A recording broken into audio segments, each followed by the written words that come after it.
उत्तराखंड में होने का यही फ़ायदा होता है, भले इंटरव्यू भी हो रहा है लेकिन ऐसे लगता है कि पिकनिक पर आए।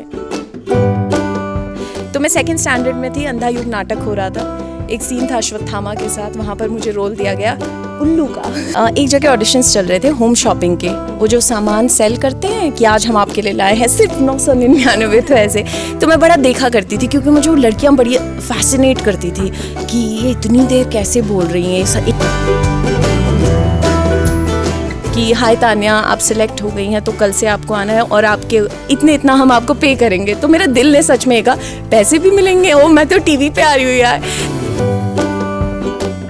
और वहाँ से होम शॉपिंग से स्पोर्ट्स से स्टार स्पोर्ट्स, अब तो मेरा जीवन ही बन चुका है। इनफैक्ट मैं व्रत रखा करती थी कि इंडिया जीत जाए, तो लोगों को लगता था वाह क्या लड़की है, व्रत रख रही है। तो मैं इरफान पठान की बहुत बड़ी फ़ैन थी बचपन से, और मैं उनकी फ़ोटो काट के अपने घर पर लगाया करती थी। हेलो दोस्तों, बारामासा में आपका स्वागत है। मैं हूँ आपके साथ प्रगति। आज हम आपको एक ऐसी पर्सनालिटी से मिलवाने जा रहे हैं जिनके जीवन का सफ़र गढ़वाल के छोटे से शहर श्रीनगर से शुरू होता है और माया नगरी मुंबई तक पहुंचता है। इतना ही नहीं, वो आज देश और दुनिया भर में एक चर्चित फेस बन चुकी है। जो क्रिकेट जगत का एक बहुत बड़ा प्लेटफॉर्म है IPL, उसके 3 सीज़न वो होस्ट कर चुकी है। उसके साथ ही T20 वर्ल्ड कप को भी 2 बार होस्ट कर चुकी है। कई सारे टीवी एड्स में उन्होंने काम किया है और उसके साथ ही बॉलीवुड फिल्मों में भी काम किया है। उनका नाम है तान्या पुरोहित। दी, आपका बारामासा में बहुत बहुत स्वागत है। Thank you so much. आप सबका स्वागत है बारामासा में। मुझे रोक लो क्योंकि वो एंकरिंग वाली जो आदत है ना वो अंदर से आ जाती है। But thank you so much for such a lovely introduction and for such a lovely setting जहाँ पर आप मुझे लेकर आए हो। उत्तराखंड में होने का यही फ़ायदा होता है, भले इंटरव्यू भी हो रहा है लेकिन ऐसे लगता है कि पिकनिक पर आए। Such a beautiful place. Thank you. टक्कर दे रहे हो आप प्लेस को। Thank you. तो दी, आज हम बात करेंगे श्रीनगर से आपका सफ़र शुरू होता है और मुंबई तक। तो श्रीनगर से ही शुरुआत करते हैं। अपने बचपन के बारे में, अपनी एजुकेशन, स्कूलिंग, इन सब के बारे में बताइए। तो मेरी जितनी भी एजुकेशन है वो सारी उत्तराखंड से हुई है। मैंने स्कूलिंग करी है, एक रेनबो पब्लिक स्कूल था जहाँ बहुत सारी कल्चरल एक्टिविटीज़ में हमें हिस्सा लेने का मौका मिलता था। आई थिंक वहीं से स्टेज की शुरुआत हुई और उसके बाद कॉन्वेंट में मैंने पढ़ाई करी, फिर ग्रेजुएशन HNBGU से, पोस्ट ग्रेजुएशन HNBGU से। सो पूरा जीवन मैंने अपने खूबसूरत पहाड़ों में ही बिताया। जो आप मतलब आपका थिएटर और एक्टिंग से एक बहुत लगाव रहा है, तो थिएटर आपकी लाइफ में कब आया? ओके, जब मैं सेकंड स्टैंडर्ड में थी तो मैं पापा को देखती थी, वो बहुत सारे नाटक किया करते थे। तो जब वो स्टेज पर नाटक के बाद तालियां बजती हैं तो मुझे बड़ा फैसिनेट करता था, थोड़ा लालच था मेरे अंदर। सो मैंने कहा कि मुझे भी हिस्सा बनाएं पापा। आता तो कुछ था नहीं ज़्यादा करना। तो मैं सेकंड स्टैंडर्ड में थी, अंधा युग नाटक हो रहा था, एक सीन था अश्वत्थामा के साथ, वहाँ पर मुझे रोल दिया गया उल्लू का। लेकिन बच्चे का दिल देखो, मैं इतनी खुश थी क्योंकि मुझे ये लगा कि अंत में पात्र परिचय तो होगा ना। तब तो भले ही नाटक में तो मास्क लगा था मुंह पर, लेकिन अंत में तो लोग देखेंगे ना कि तान्या है। और जब लोगों ने मेरे लिए तालियां बजाई, पहचाने नहीं बहुत लोग लेकिन तालियां बहुत पड़ी थी। फिर कहा और उल्लू के पात्र में थी तान्या पुरोहित, और मैं बिल्कुल एटीट्यूड आके नमस्ते किया। So that's how it started. और वहाँ से पहले उल्लू से मुझे कई बड़े पात्र मिले उसके बाद। तो वो जर्नी सेकेंड से शुरू हुई थी और अभी तक चल रही है। आपकी ग्रेजुएशन और आपकी कॉलेज लाइफ के बारे में भी थोड़ा सा बताइए। ऑनेस्टली जो मेरे ग्रेजुएशन के टीचर्स हैं, अगर उनमें से कोई भी ये देखेगा तो वो कहेंगे अच्छा ये इसने कब यहाँ से ग्रेजुएशन किया है, क्लास में तो दिखी नहीं। बच्चों से कहना चाहूँगी क्लास ज़रूर जाए। मैं नहीं जाती थी बट फॉर डिफरेंट रीजंस, क्योंकि श्रीनगर में थिएटर का काफ़ी चलन है। तो मैं थिएटर डिपार्टमेंट से बहुत ज़्यादा जुड़ी रहती थी और वहाँ पर बहुत सारे प्लेज होते थे। तो लोगों को बाद में ये लगने लगा था कि इसकी ग्रेजुएशन तो हुई नहीं, एमए थिएटर वालों के साथ क्या करती है। लेकिन मेरा सारा समय वहीं बीतता था। हम लोग थिएटर की वजह से ही ट्रैवल करते थे, बहुत सारे अलग एक्सपीरियंसेस हमने लिए हैं। और जैसे जैसे प्लेस करते रहे, फिर थोड़े कम्पेटिटिव जो नाटक होते हैं वो भी करने लगे, तो अंदर से वाली फीलिंग भी आई that I have to be the best. तो मेरी कॉलेज लाइफ ज़्यादातर बीती है मंच के ऊपर। सो जब साल के अंत में जब एनुअल फंक्शन होता है, जो फेस्टिवल होता है, तब लोगों को पता चलता था शायद कि ये लड़की इस कॉलेज में, अदरवाइज मैं ज़्यादा जाती नहीं थी। लेकिन इसका मतलब ये नहीं कि आप ना जाएं, आपको जाना है कॉलेज। फिर आपने पोस्ट ग्रेजुएशन मास कम्युनिकेशन में की, तो उसका एक स्पेसिफिक रीज़न था, मतलब आप एंकरिंग के फील्ड में ही जाना चाहते थे या फिर बस कि मास कॉम कर लेती हूँ बाद में देखेंगे, ऐसा नहीं कुछ नहीं, था? मुझे ना बड़ा फैसिनेट करती थी एंकरिंग। एक शो आता था जिंदगी लाइव, रिचा अनिरुद्ध का, बहुत सारे लोगों ने देखा होगा। बैठ जाते हैं। हाँ हाँ, चलो पहले जगह पर बैठ जाते हैं, हील्स मैंने पहनी हुई है, गिर सकती हूँ मैं। तो एक शो आता था ज़िंदगी लाइव, और उसमें वो जिस तरह से इंटरव्यूज़ लेती थी, और मेरे लिए पहली आइडल वही होती थी कि मुझे इनके जैसे बात करनी है, ऐसे इंटरव्यूज़ लेने हैं। तो मुझे लालच आने लगा कि मुझे एंकरिंग करनी है। इनफैक्ट एक किस्सा है छोटा सा कि 12th के बाद मुझे मेरा एक क्लासमेट मिला था, नाम नहीं लूँगी उसका लेकिन उसने मुझे पूछा कि सब इंजीनियरिंग कर रहे हैं, कोई कुछ बनना चाहता है, सबको बड़ी क्लैरिटी थी। उसने मुझे पूछा कि तुम क्या बनना चाहती हो इसके बाद? तो मैंने कहा मुझे एंकर बनना है, टीवी पर आना है। वो हंसा, ही लाफ्ड, वो स्मर्क होती है ना, अच्छा तू बनेगी एंकर। मतलब ऐसा नहीं कि मुझे बेइज्जत कर रहा था, लेकिन सपने भी थोड़ा छोटे रहते थे पहले, एक्सपेक्टेशंस नहीं होती थी, टीवी पर आना बहुत बड़ी बात होती थी। तो उसको याद अगर होगा तो मैं बन गई यार एंकर। नहीं डींग नहीं मारी, बट जेन्युइनली सपने देखना, वो एक मुझे एक चीज़ और समझाता है वो किस्सा, कि सपने देखना बहुत ज़रूरी है। आप कहीं से भी हो, चीज़ें पॉसिबल होती हैं। आपने एंकरिंग की शुरुआत कहाँ से की, कौन से प्लेटफॉर्म से, थोड़ा सा बताइए। अब श्रीनगर से दिल्ली तक का अपना सफ़र जो रहा उसके बारे में भी। तो जब मैं दिल्ली गई थी तो मैं कोई जॉब वॉब थी नहीं मेरे पास, कुछ भी नहीं कर रही थी उस टाइम पे, सिर्फ पोस्ट ग्रेजुएशन किया था मास कॉम में। एक जगह ऑडिशंस चल रहे थे होम शॉपिंग के, वो जो सामान सेल करते हैं कि आज हम आपके लिए लाए हैं सिर्फ 999, तो ऐसे।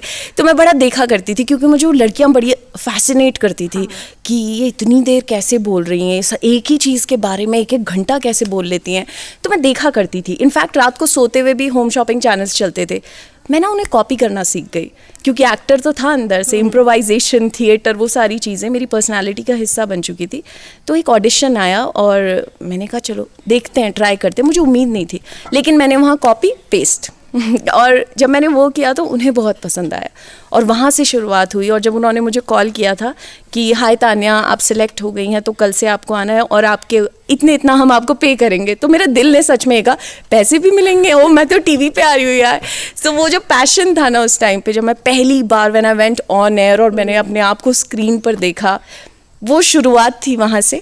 और फिर उसके बाद होम शॉपिंग में मैंने बहुत साल काम किया। फिर मुझे बॉम्बे से एक ऑफ़र आया, क्योंकि यहाँ वाली मेरी जॉब चली गई थी, मेरी नहीं एक्चुअली, वो कंपनी का लॉस था तो वो बंद हो गई थी, कंपनी में कुछ लॉसेस थे। तो मुझे बॉम्बे से जब कॉल आया तो वो एक अचानक से एक मोमेंट आता है ना, आप फैसला ले लेते हो। तो मैंने वो फैसला ले लिया कि मैं बॉम्बे चली जाऊँगी। And 2017 I move to Mumbai, और वहाँ से होम शॉपिंग से स्पोर्ट्स से स्टार स्पोर्ट्स, अब तो मेरा जीवन ही बन चुका है। अभी आपने बोला जैसे स्पोर्ट्स, स्टार स्पोर्ट्स, तो मतलब एंकरिंग तो आपने सोच ही लिया था, मतलब बहुत पहले आपने डिसाइड कर लिया था कि आपको एंकर ही बनना है, पर आपको स्पोर्ट एंकर ही बनना था, ये आपने कब सोचा? एक्चुअली मैं ना क्रिकेट की बहुत बड़ी फ़ैन थी। मेरी मम्मी, नानी, नाना जी और मौसी की वजह से, वो लोग बहुत क्रिकेट देखा करते थे। और पापा मेरे पापा को क्रिकेट नहीं समझ आता था, मैं आज कैमरे पर बताना चाहती हूँ, पापा देखते नहीं थे कभी भी। अब वो थोड़ा देखते हैं मेरी वजह से, लेकिन आई डोंट थिंक मैच वैच देखते हैं।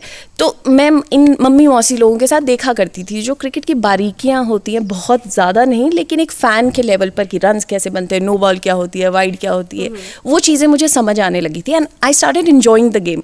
इनफैक्ट मैं व्रत रखा करती थी कि इंडिया जीत जाए, तो लोगों को लगता था वाह क्या लड़की है, व्रत रख रही है। और मेरे दिल में एक्चुअली मैं उस उम्मीद के साथ कि आज मैंने व्रत रखा है, इंडिया जीत जाए, इस तरह से भी सोचा करती थी। आपके व्रत का रिजल्ट मिलता था? बिल्कुल मिला, बहुत बार मिला, कई बार नहीं भी मिला, लेकिन मैंने अपनी वो उम्मीद नहीं छोड़ती थी। ह्यूज क्रिकेट फैन, मेरा सपना था कि मैं क्रिकेटर्स से मिलूं। अब उसके बाद जब मुझे एक मौका मिला कि क्रिकेट के साथ जुड़ने का, वो एक यूट्यूब चैनल था, उसका नाम था स्पोर्ट्स वाला, बहुत अच्छा ऑफिस था, बहुत अच्छे लोग थे, वहाँ से मैंने शुरुआत करी। एंड देन एक दिशा मिलती है ना आपको, तो वो दिशा बन गई। लेकिन ये जो क्रिकेट की बात है, इसमें एक किस्सा है जो सबके साथ शेयर करना चाहूँगी। जब मैं 9th स्टैंडर्ड में थी, मेरे मार्क्स बहुत अच्छे नहीं आए थे। बच्चे लोग अगर आप देख रहे हैं आपके अच्छे आने चाहिए, मेरे नहीं आए थे। तो पापा कॉलेज गए और पेरेंट टीचर मीटिंग में पापा ने बोला कि मेरी लड़की का पढ़ाई में ध्यान इसलिए नहीं लगता क्योंकि उसका ध्यान तो सहवाग के छक्के पर होता है।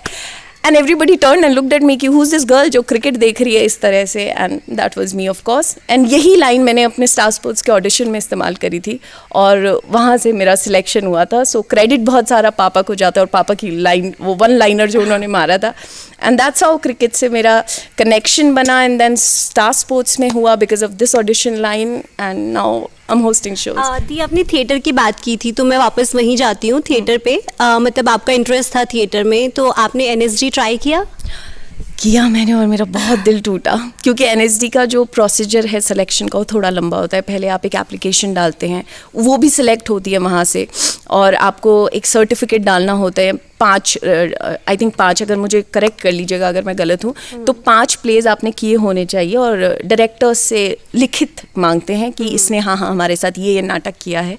तो जब वो भेजा तो वो सिलेक्ट हुआ। वहाँ से काफ़ी सारी स्क्रिप्ट्स आती हैं वापस आपके एड्रेस पे। Now you have to prepare, poems होती हैं, स्क्रिप्ट्स होती हैं, कुछ डायलॉग्स होते हैं, वो सब आप प्रिपेयर करते हैं, पढ़ के जाते हैं कुछ किताबें, और जब आप इंटरव्यू के लिए जाते हैं तो वहाँ पर बहुत ही महान थिएटर हस्तियाँ वहाँ पर बैठी होती हैं, जो टीचर्स हैं बहुत बड़े बड़े, नेशनल स्कूल ऑफ ड्रामा से पास आउट जो वहाँ पढ़ा रहे हैं, और उनके सामने आपको इंटरव्यू देना होता है। तो वो सवाल पूछ रहे थे, मेरा इंटरव्यू में हो गया। कम बच्चों का होता है, वो भी 100 बच्चे सेलेक्ट होते हैं, और उसके बाद 5 दिन की वर्कशॉप थी। लेकिन मेरे साथ दिक्कत रही कि मैं बहुत जल्दी इंटिमिडेट हो जाती थी। अब बहुत मैंने उस पर काम किया है, और वहाँ पर जाकर मैं वैसे नहीं परफॉर्म कर पाई जो मेरा पैशन था थिएटर के प्रति, तो मेरा नहीं हुआ पहले साल। और मुझे ऐसा आज भी लगता है कि मुझे मेरे पापा के लिए बहुत रिग्रेट है, because he wanted me to do NSD, तो वो हुआ नहीं। पर चलो कोई नहीं, वो नहीं हुआ। पापा की बात आई है तो हम आपको बता दें कि तान्या पुरोहित डॉक्टर DR पुरोहित की बेटी है, जिन्हें अभी रिसेंटली संगीत नाटक अकेडमी पुरस्कार मिला है। दीप, पापा की बात करते हैं। मतलब पेरेंट्स का बच्चों की ग्रूमिंग में बहुत रोल होता है, तो आपके पेरेंट्स का आपकी ग्रूमिंग में जो आप हैं आज, कितना रोल रहा है? एक तो मम्मी मेरी बहुत कूल है, बहुत चिल्ड आउट रही हैं हमेशा से, जो करना है साथ दिया बहुत सारा। कभी भी किसी भी चीज़ पर कंट्रोल नहीं था करते थे इस तरह से, जो आपको करना है करो, एंजॉय करो अपनी लाइफ। और पापा का मुझे लगता है मेरे अंदर ना एक ह्यूमर का फैक्टर आया है बिकॉज ऑफ माई फादर। एक तो लिखते बहुत अच्छा है, कॉमिक टाइमिंग भी उनकी बहुत अच्छी है, उन जैसे किस्से कोई सुना ही नहीं सकता। लेकिन उनकी वजह से ऑब्जर्वेशन जो होता था, मैं पापा को बड़ा ऑब्जर्व करती थी। अब तो बड़े हो गए, लेकिन जब छोटे थे तो बचपन में बच्चों को एक एज आती है जब लगता है कि पेरेंट्स कई बातों में हमें एम्बैरेस करते हैं। होता है, ये हर बच्चे के साथ होता है। I am sure you can relate कि मम्मी पापा ऐसे मत करो मार्केट में, ये मत करो, अरे भाई ऐसे बात मत करो। हमारे घर में ये बहुत ज़्यादा देखने को मिलता था, क्योंकि जब मैं पहली फ्लाइट में गई थी देहरादून से बॉम्बे, तो मैं और मेरा भाई और मेरी मम्मी पापा थे। आपको बोलने ही वाली थी कि आप वो फ्लाइट का जरूर बड़ा जो आपने अभी सुनाया था, बड़ा मज़ेदार किस्सा है। तो फ्लाइट में हम लोग जा रहे थे, तो नवरात्रे चल रहे थे, और पापा मम्मी आगे बैठे और मैं और मेरे भाई को पीछे सीट मिली। और जैसे ही एयर हॉस्टेस आई तो पहले ही हम बड़े कॉन्शियस थे, पहली बार फ्लाइट में बैठ रहे। सुबह अगर फ्लाइट थी 10 बजे की, हम 7 बजे एयरपोर्ट पर थे, तैयार व्यार अपनी तरफ से होकर, क्योंकि हमें लग रहा था यार ये बड़ी बात हो गई, अब फ्लाइट में बैठना है। तो जब एयर हॉस्टेस मेरी तरफ आ रही थी, पापा आगे थे, पापा आगे से पीछे पलट के चिल्लाए, नवरात्रे चल रहे, नॉन वेज मत लेना। एंड हम दोनों भाई बहन, हम छोटे थे ना, तो इतना एम्बैरेस एंड ऑकवर्ड हो गए। हमें लगा यार पापा इतनी ज़ोर से क्यों बात कर रहे हैं फ्लाइट में। लेकिन विद टाइम यू रियलाइज कि कितनी असलियत है ना इन सब चीज़ों में, कितना रियल है ये सब। एंड आई थिंक वही चीज़ें हैं जो अब मेरे अंदर बहुत ज़्यादा आ गई हैं कि कोई बाहरी चीज़ें आपको ऑकवर्ड या एम्बैरेस नहीं कर सकती है। आप जैसे हो घर पर, आप अगर बाहर भी वैसे हो, तो आपसे सच्चा तो कोई नहीं हो सकता। तो मेरे पापा हमेशा से वैसे रहे, और अब तो मैं बहुत ज़्यादा वैसी होती जा रही हूँ। सो तुम्हें भी अब मतलब मेरी मम्मी अब मुझे कहती हैं कि ये तो बिल्कुल पापा की कॉपी हो गई, और मैं होती जा रही हूँ ऐसी। बट हो जाऊँ वैसी तो क्या बात होगी। दी वो बन वाला किस्सा भी ज़रूर सुनाइए। अच्छा, तो मेरे पापा बड़े स्वीट हैं। तो जब एयर हॉस्टेस, जब हम दिल्ली से बॉम्बे जा रहे थे, तो मम्मी अलग बैठ गई, मैं और पापा साथ बैठे थे। तो एयर हॉस्टेस जब सामान कलेक्ट करने आती है ना, जो आपका खाना ख़त्म हो जाता है, प्लेट, तो उसने बोला कि ये दीजिए। तो मेरे पापा ने उससे बन उठाया और मुझे देके कहा, बेटा इसे संभाल लो, ये रास्ते में काम आएगा। एंड तुम यकीन नहीं मानोगे, एक्चुअली रास्ते में काम आया, क्योंकि हमें विरार तक जाना था एयरपोर्ट से। भूख लगी। फिर then I looked at my papa and कहा, पापा आखिर पापा होते हैं, इन्हें पता है भूख लगने वाली है। तब आप एम्बैरेस होते थे, अब नहीं, अब समझ आता है, अब मैं खुद वैसी हूँ। सो अब आप आईपीएल होस्ट करने वाली है पहली बार, और आप मतलब जिन क्रिकेटर्स को आपने टीवी पे देखा था, आप उनमें से बहुत लोगों से मिलने वाली थी लाइव, तो तब आपको कैसा फील हो रहा था? Oh god, I can't tell you, क्योंकि मैं बॉलीवुड सेलिब्रिटीज़ और पिक्चरें देखना बहुत पसंद करती थी, लेकिन मैं फैसिनेट क्रिकेटर्स से होती थी हमेशा, क्योंकि मुझे ऐसा लगता था वो बड़े रियल होते हैं, बहुत नथिंग अगेंस्ट एनीवन, लेकिन क्रिकेटर्स बड़े रियल होते हैं, असली। आप मैदान पर उनको देखते हैं, उनके असली होते हैं ना, वो ऐसे ही है, वो भागते ऐसे हैं, चलते ऐसे हैं, गिरते ऐसे हैं, आप सब कुछ देखते हैं। तो मैं इरफान पठान की बहुत बड़ी फ़ैन थी बचपन से, और मैं उनकी फ़ोटो काट काट के अपने घर पर लगाया करती थी, बहुत बड़ी फ़ैन थी। पड़ोस वाले भैया भी न्यूज़पेपर देते थे कि अरे इरफान की फ़ोटो आई है, ले तू काट ले, बाकी न्यूज़पेपर मुझे वापस दे दे। तो इस तरह की फ़ैन थी। और फिर जब मेरा स्टार में सिलेक्शन हुआ, तो when I saw him for the first time, क्योंकि आपका एक बचपन से आपने किसी को आइडलाइज किया है, खेलती नहीं थी लेकिन मेरे लिए था कि इनसे मिलना है। और जब मिली, ही सच अ स्वीट गाय। वो कहते हैं लोग नेवर मीट योर हीरोज़, लेकिन मैं अपने हीरोज़ से मिली, उनके अलावा बहुत सारे क्रिकेटर्स। तो मुझे लगा यार, thank God I met my heroes, it was a great experience. Fan girl से अब हम लोग साथ में काम करते हैं, अभी भी हूँ फ़ैन गर्ल, लेकिन शो पे कोशिश करती हूँ कि ना दिखाऊँ। जैसे सनी सर से, सुनील गावस्कर, उनसे जब पहली बार बात करी थी, एंड उन्होंने वहाँ से बोला, वो 2 वे में हमसे जुड़े थे दूर से स्टेडियम से, and he said Tanya, and मैं फ्रीज हो गई, कहा he knows my name, he knows my name, so that feeling, और वो अभी भी हर दिन होती है, every time I see them मुझे लगता है oh my god, ये वो लोग हैं जिनके साथ मैं काम कर रही हूँ। इरफान की आप फ़ैन रही हैं, जब आप पहली बार इरफान पठान से मिली लाइव, तो तब आपको कैसा फील हुआ, उस मोमेंट को बताइए। oh my god, वो तो बहुत ही वियर्ड था, क्योंकि मेरे साथ प्रॉब्लम ये है कि मैं बता नहीं पाती कि मैं आपकी बहुत बड़ी फ़ैन हूँ। तो जब मैं मिली, मैं बिल्कुल नॉर्मल मिली, हाय इरफान, हाय हम तान्या, हेलो। तो अब वो मेरा बड़ा मजाक उड़ाते हैं, क्योंकि मैंने कुछ समय बाद जब बातचीत होने लगी, तो मैंने उन्हें बताया कि मैं आपकी पिक्चर्स काट के घर पर लगाया करती थी। तो अब बड़ा मजाक उड़ाते हैं, बड़ी टांग भी खींचते हैं, लेकिन it was a great feeling, क्योंकि जब मैं सामने मिली ना, तो मुझे और ज़्यादा अच्छा लगा कि मैंने जिनको जैसा इमेजिन किया था, जैसे ह्यूमन बीइंग होंगे, वो वैसे ही हैं। इनफैक्ट उनके अलावा भी बहुत सारे, सुरेश रैना, आशीष नेहरा से मैं मिली, ब्रायन लारा, ब्रेट ली, बहुत सारे ऐसे हमारे एक्सपर्ट्स हैं, आकाश चोपड़ा, मैं लिस्ट लेती रहूँगी तो बहुत सारे नाम हैं, but I love working with them, क्योंकि बहुत ही अच्छे लोग हैं सब। कोई ऐसा इंटरेस्टिंग किस्सा जो आप हमारी ऑडियंस को बताना चाहें, आपके आईपीएल होस्ट करते हुए, T20 होस्ट करते टाइम आपका? बहुत सारी फ़नी चीज़ें होती हैं, बहुत सारे इमोशंस वाली चीज़ें होती हैं, लेकिन मेरे लिए बहुत ज़्यादा स्पेशल था एक्चुअली ये मोमेंट। मैं बताऊं, मेरा बर्थडे था और हम लोग बायो सिक्योर बबल में थे, कोविड की वजह से रेस्ट्रिक्शंस, और जब मैं रात को पहुंची तो 12 बजे मेरा केक काटने के लिए Brian, Brett Lee, Swanny, Scotty, आशुपा, इरफान और संजय बांगर थे। गिफ्ट तो आपको यही मिल गया है। मतलब it is that one, Irfan Pathan आपकी केक कटिंग में है। आई नो आप जिनके फ़ैन होते हैं, and you know that was that one moment जिसको वीडियो में है मेरे पास, जब भी मैं किसी से भी शेयर करती हूँ, everyone says we are very jealous, and मैं समझ सकती हूँ इमोशन, क्योंकि मुझे खुद यकीन नहीं आता कई बार। इस बार मेरा बर्थडे केक कट रहा था, पीछे से अनिल कुंबले जी आए और वो ऐसे घूम के चले गए, and then my sister message me, wow तुम्हारे बैकग्राउंड में अनिल कुंबले वॉक कर रहे हैं, हाउ लकी। मैंने कहा या I know, life is changed, right.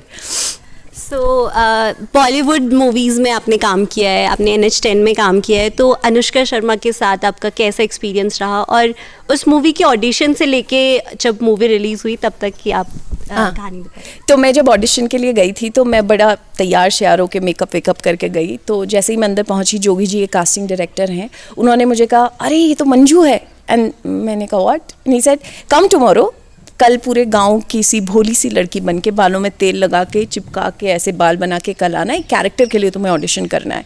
तो मैं अगले दिन घर से ही वैसे गई, so that I take the feel, और मैं पूरे इमोशंस के साथ जब पहुंची, उन्होंने बहुत अच्छा ऑडिशन लिया मेरा, क्योंकि वो क्यूज़ बहुत अच्छे दे रहे थे, खुद भी एक्टर रहे हैं, एक्ट 1 से जुड़े हुए थे।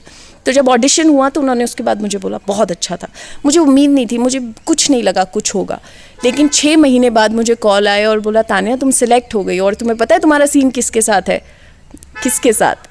अनुष्का शर्मा। और मैं दिल्ली हाट में अपनी मम्मी मौसी के साथ घूम रही थी, और मैं चिल्लाई, एंड आई स्टार्टेड क्राइंग, क्योंकि पहली बार ऐसी चीज़, बहुत ही अमेजिंग थी वो फीलिंग। और उसके बाद जो मेरा पूरा एक्सपीरियंस शूट का था वो बहुत आउटस्टैंडिंग था। नवदीप सिंह हमारे डायरेक्टर थे, इज़ अ ग्रेट डायरेक्टर, और वो जैसे हर किसी के व्यूज़ लेते थे हर सीन पे, और मेरा एक सीन था जो वन टेक हुआ और ही मेड एवरीवन क्लैप, अरे देखो हमारी one take artist, and everyone was clapping for मी।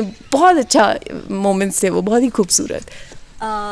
जैसे अभी के टाइम पे ना, मतलब एंकरिंग, एक्टिंग यूथ को बहुत ऐसे ग्लैमरस लगती है, तो सबको लगता है कि मास कॉम कर लेते हैं तो हो जाएगा। तो इसको लेके आपको कुछ टिप्स देने हैं यूथ को? तो हाँ, ऑनेस्टली पता है ये चीज़ को ना बहुत ज़्यादा ग्लैमर से जोड़ा जाता है, जो सच है। हाँ। मैं हमेशा एक चीज़ कहती हूँ कि आप अच्छे से बने ठने रहें।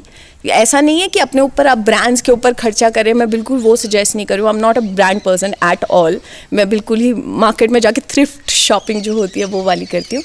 लेकिन एक अपने आप को बना ठना के रहना अच्छा, अंदर से अच्छा लगता है। तो मैं हमेशा कोशिश करती हूँ कि मैं ऐसे रहूँ। लेकिन उन बच्चों के लिए ग्लैमर से बहुत पीछे और बहुत बड़ी कहानी है इसके पीछे, क्योंकि जब आप मंच पर जाते हैं बोलने या आप लाइव अप होते हैं कैमरे के सामने, अभी जैसे आप आए तो आप मेरे बारे में पढ़ कर आई, तैयारी कर आई, बहुत ज़रूरी है। तो मैं ये कहती हूँ कि इस फैक्टर को कभी ना भूलें। उस ग्लैमर के सामने आप कितने भी अच्छे लग रहे हो, लेकिन अगर आप बात सही से नहीं कर पाएंगे, it is never going to work. तो वो चीज़, आप बोलते कैसे हैं, आपकी भाषा कौन सी सबसे स्ट्रॉन्ग है, सबसे पहले भाषा, उस पर कमांड बहुत ज़्यादा ज़रूरी है, और समझ बहुत ज़्यादा ज़रूरी है कि कौन सी वो भाषा है जिस पर आपकी कमांड है। हिंदी बोल लेना और अच्छी हिंदी बोलने में बहुत फ़र्क है, अंग्रेज़ी बोल देना और अच्छी अंग्रेज़ी में बहुत फ़र्क है। तो उसे पढ़ें ज़रूर, बहुत ज़्यादा पढ़ें, लिखने की कोशिश करें, क्योंकि उससे शब्द और अच्छे बुनना आप सीखते हैं, कहानियाँ बनाना सीखें। क्योंकि जब मैं लाइव जाती हूँ ना, कुछ भी हो सकता है दुनिया में, ये ऊपर से ना ये गिर सकता है, and I have to handle the situation, how will you handle it. So इस तरह की चीज़ें तभी आती हैं जब आप शब्दों में बहुत ज़्यादा रिच हों। तो अपनी वोकैबुलरी पर बहुत ज़्यादा काम करें, और उसके अलावा कैमरे के सामने, अब तो मोबाइल फ़ोन्स है ना, रिकॉर्ड करिए, बोलते रहिए, रिकॉर्ड करिए, दोबारा देखें, मुझे भेजें इंस्टाग्राम पे, मुझे बहुत सारे बच्चे भेजते हैं अपने वीडियोस, और मैं उन्हें फीडबैक्स देती हूँ जितनी मेरी समझ है, जितना, क्योंकि मैं भी सीख रही हूँ। तो वो बहुत हेल्प करता है। एंड मैं सबको ये सजेस्ट करूँगी, किताबें पढ़े, बोलें, मेरी बकड़ सुन रहे हैं जैसे इसी तरह से बोलें, एंड प्लेजेंट अगर आप कैमरे के सामने हों तो वो बहुत हेल्प करता है, जैसे हमारी प्रगति है। Thank you. दी इतनी सारी बातें की और हम दीपक भैया का जिक्र करना भूल गए। हाँ, वो मैं भूल ही रही थी एक्चुअली। जानबूझ मैं याद दिला देती हूँ। तो आपकी लाइफ में वो कब आए, आपकी शादी और शादी के बाद चेंजेस? एक्चुअली कुछ चेंज लगा ही नहीं मुझे, क्योंकि हम दोनों ना कई साल से एक दूसरे को जानते थे, और दीपक बहुत ही कूल बंदा है। मैं उसकी तारीफ़ ज़्यादा नहीं करना चाहती, क्योंकि फिर वो यहाँ नहीं दिखता, वो हवा में उड़ते हुए दिखता है, लेकिन वो बहुत कूल है, और काम सारा हम दोनों में आपस बटा होता है, इनफैक्ट वही ज़्यादा करता है। तो जब से वो आया, एक चीज़ है कि I have someone to share, कि इस लेवल पे, क्योंकि हम बिल्कुल एक सेम फील्ड पर है, वरना आप अपने भाई बहन से बात करते हैं बिल्कुल, मम्मी पापा से, लेकिन जो समझ है कि लाइव शो में क्या मेहनत जाती है, किस तरह से आप स्क्रिप्ट्स लिखते हैं, बातें करते हैं, वो बहुत अंडरस्टैंडिंग बहुत ज़रूरी है। और उस बीच अगर वो खाना बना दे तो वो और भी बहुत ज़रूरी है, क्योंकि वो पहाड़ी खाना बहुत बढ़िया बनाता है। चिटकवाणी होती है, थिचवाणी होती है, अरबी जो हमारे यहाँ जिस तरह से बनाते हैं, और भी बहुत सारी चीज़ें, गहत की दाल, तोर की दाल, दीपक बहुत बढ़िया बनाता है। आपको क्या पसंद है सबसे ज़्यादा उनके हाथ का बना हुआ? कुछ भी बना दे, मैं तो कहती हूँ कि मुझे बैठे बैठे खाना दे दीजिए, अब मुझे सब पसंद है। मैं नहीं, बिल्कुल कमियाँ निकालती हूँ, क्योंकि फिर लाइफ डिफ़िकल्ट हो जाएगी। तो वो सुबह चाय बहुत बढ़िया बनाता है। सो दीपक की एक आदत है कि वो सुबह उठता है और पहले मुझे चाय देता है, फिर मैं अपने बिस्तर से उठती हूँ। सो मैं थोड़ी आलसी हूँ, लेकिन लड़का काम का है। दी, जैसे आप मुंबई गई पहली बार, तो और भी बच्चे जाना चाहते होंगे, मुंबई ड्रीम सिटी होती है सबकी, तो किस मतलब किन किन प्रिपरेशन के साथ मुंबई जाना चाहिए, और आपका कैसा एक्सपीरियंस था जब आप पहली बार मुंबई गए? हाँ, मैं दोनों चीज़ें बताती हूँ। पहला, क्योंकि मैं मुंबई गई थी, मैं जॉब के साथ गई थी, एंड ऑलरेडी मुझे बहुत साल का वर्क एक्सपीरियंस हो चुका था, पर मैंने तब भी ये रिस्क नहीं ली कि मैं बिना जॉब के जाऊँ, क्योंकि सबको पता है मुंबई बहुत महंगी सिटी है, इजी नहीं है वहाँ पर रहना, और ख़ासकर अगर आप फ्रीलांस में हो और आपको पता है कि वहाँ जाकर आपको स्ट्रगल करना है, आपको काम ढूंढना है, आपके हाथ में काम नहीं है, तो चीज़ें बहुत ज़्यादा डिफ़िकल्ट हो जाती है। पहले मेरे लिए बहुत अच्छा था, बहुत आसान था, क्योंकि मुझे फिनेंशियली कोई इश्यूज़ नहीं थे, बिकॉज मैं जॉब लेकर जा रही थी। मैंने जाते ही घर लिया, वहाँ से सेंटा क्लॉज गिर गया।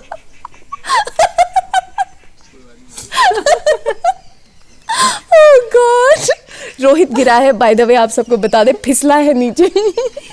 कैमरा छोड़ दिया है उसने, वरना वो कैमरे के साथ जाने वाला था। चलो कोई नहीं, उसने अपनी जान के आगे कैमरे को रखा। Well done Rohit, bright future. अच्छा ठीक है, हाँ।